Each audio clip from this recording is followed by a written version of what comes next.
Eh bon, jamais de Nice-Arte. On se fait le débrief de Nice-Marseille. Bon, avant tout, et on va commencer par les dédicaces. Alors, dédicace à Jordan et Giovanni. Giovanni, qui me suivent depuis 1 an sur YouTube. Et les gars, je vous fais une grosse baillette, ça me fait plaisir. Alors ouais, je suis dans un nouveau décor. Je suis rentré plutôt... rentrée du stade. On a pris le 1-0 là. Rentré plus tôt, donc du coup je te fais le débrief là. Donc voilà, Jordan et Giovanni, merci beaucoup les bicous, ça me fait plaisir que vous me suivez depuis 1 an.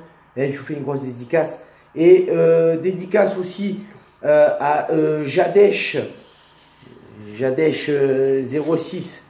Je sais pas, elle m'a dit fais-moi une dédicace, du coup j'ai fait une dédicace, tu vois. Je sais pas.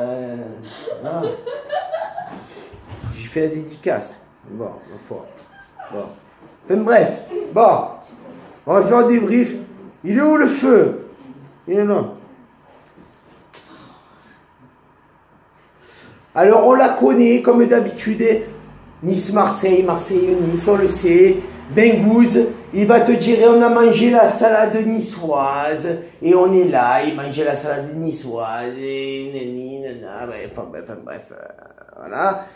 Mohamed Eni, c'est toujours pareil, c'est pas Balotelli, c'est Bal, il va au lit, c'est pas Saint-Maximin, c'est Saint-Maxi-Nul, bon, on les connaît, c'est blague bidon, voilà.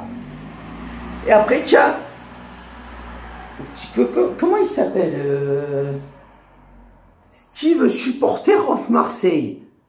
Et qu'est-ce qu'il veut lui? Steve, supporter of Marseille. Et il va me dire, et tu es bidon, et tu es ci, et tu es là. Et il débriefeur de Marseille, de l'Olympique de Marseille, ce mec. Mais qui...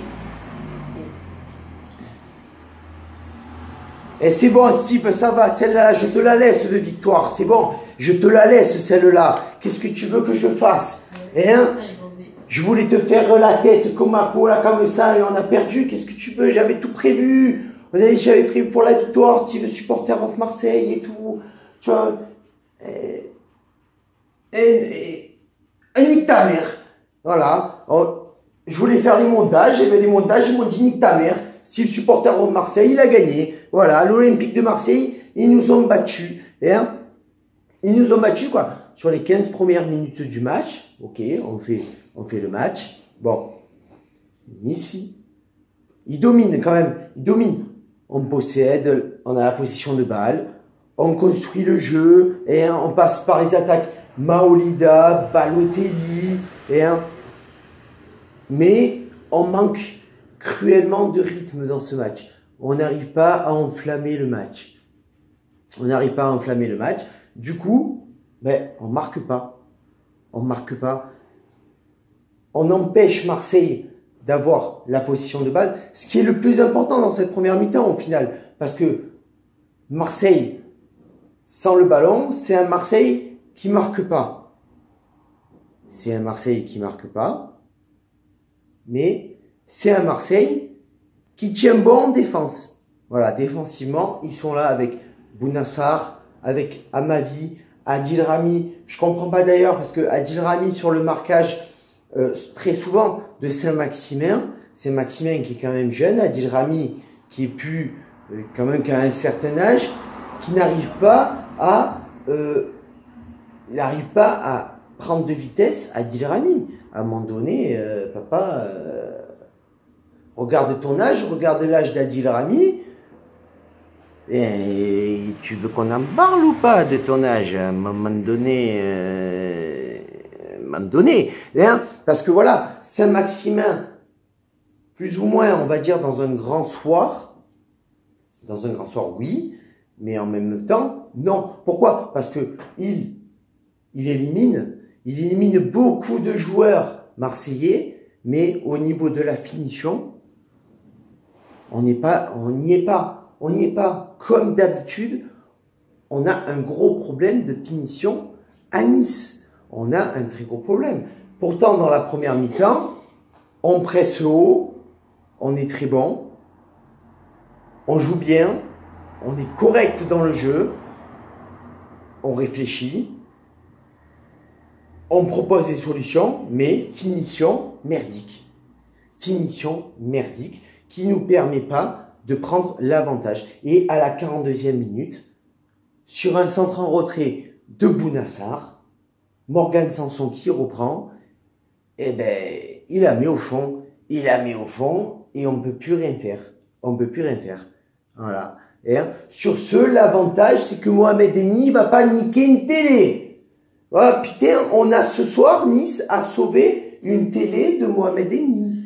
On est content, franchement, parce que le cimetière commençait à se faire énorme pour Mohamed Eni. Bon, voilà. Ce qui a le problème, c'est que les temps forts qu'on a eu en première mi-temps, on n'a pas su les concrétiser. Et on sait que Marseille, c'est une mi-temps sur deux. C'est une mi-temps sur deux, une mi-temps où il joue pas et une deuxième mi-temps où il joue. Et le problème, c'est que la première mi-temps, c'était nous qui avons le monopole du ballon, c'est nous qui avons la possibilité de faire quelque chose, mais aucun rythme, rien, rien du tout.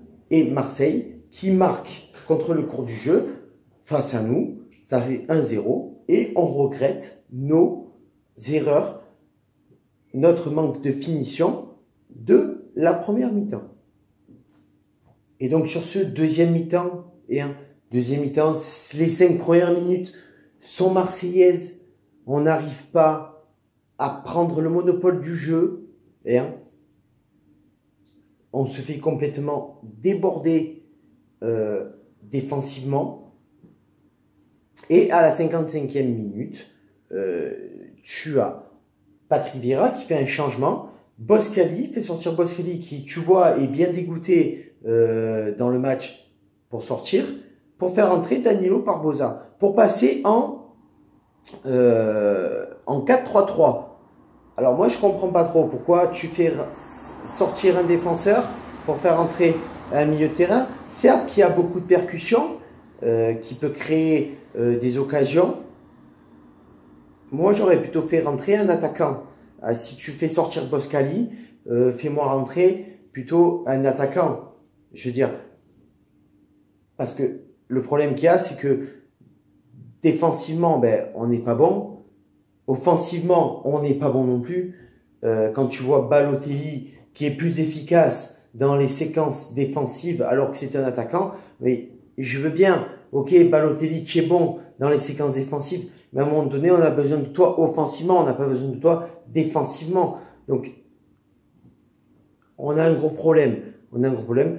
Contre les gros, on n'arrive pas à gagner. Mis à part Lyon, dire Paris, on a perdu. Marseille, on le perd. Le derby azuréen, on le perd. Et tout au long du match, c'est ça. Le problème qu'il y a, c'est que Marseille arrive à concrétiser leur temps fort, si ce n'est que dans la première mi-temps. Dans la deuxième mi-temps, c'est pas trop le cas parce que leurs offensives sont assez bien contrées par les Niçois, mais ils ont des temps faibles qu'ils arrivent à gérer. Et c'est toute la difficulté que retrouvent les Niçois, c'est que les temps faibles des Marseillais, on n'arrive pas à aller plus loin que ça. On n'a pas de rythme dans les attaques. Défensivement, on a du mal à relancer. Et du coup, on se crée aucune occasion. Maolida, inexistant. Saint-Maximin a fait son possible, mais pas plus que ça. Et Balotelli, pour moi, inexistant dans ce match aussi. On récupère la position de balle à partir de la 70e minute. Et de la 70e minute à la fin du match, on se crée pas plus d'occasions que ça. Et quand on s'en crée, eh ben, on n'arrive pas à percuter. On n'arrive pas à avoir une créativité offensive. On est bidon. on est bidon. Alors que Marseille était prenable. Pas de Ocampos, pas de Gustavo, pas de Thauvin, pas de NJ. Même s'il joue pas, il peut être percutant. On a perdu l'occasion de prendre 3 points à l'Alliance Riviera chez nous face à l'Olympique de Marseille. Derrière, à la 77e minute, tu fais sortir Cyprien pour faire rentrer Ganago. À la 84e minute, tu fais rentrer Srarfi à la place de Sarr. Mais à partir de ce moment-là, c'est déjà trop tard pour faire des changements, un coaching gagnant.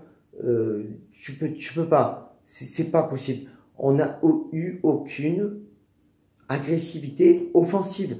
À partir de ce moment-là, tu ne peux pas gagner face à un Olympique de Marseille beaucoup plus réduit. Et du coup, on perd ces 3 points qui sont indispensables pour déjà jouer le maintien, parce que on va pas pouvoir aller plus loin que le maintien dans ce match. Et du coup, c'est un match plus ou moins à oublier. Hein, voilà. Donc plutôt pour la session de donne ton pronostic, eh ben, Déguin, il a trouvé le bon pronostic. Que ce soit côté marseillais, parce que j'ai eu beaucoup de Marseillais qui m'ont donné leur pronostic.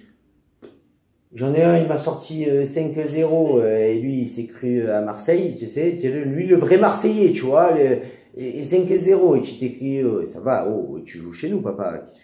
Non, 5-0, tu ne les mets pas. 1-0, ça va, mais 5-0, non, tu vois. Et du côté niçois, j'ai eu des 3-1, des 2-0, des 2-1. Bon, personne n'a donné le bon pronostic, donc du coup, pas de gagnant. Pas de gagnant. Je peux te dire que tu peux donner déjà ton pronostic pour le prochain match de l'OGC Nice, hein, à l'extérieur, en espérant qu'il y ait un gagnant, puisqu'il n'y a eu qu'un seul gagnant depuis que j'ai lancé cette session en début de saison. Donc, ce serait bien qu'il y en ait un peu plus maintenant. Sur ce, on a perdu Ciao Viva, La Bayetta et Issa Nice.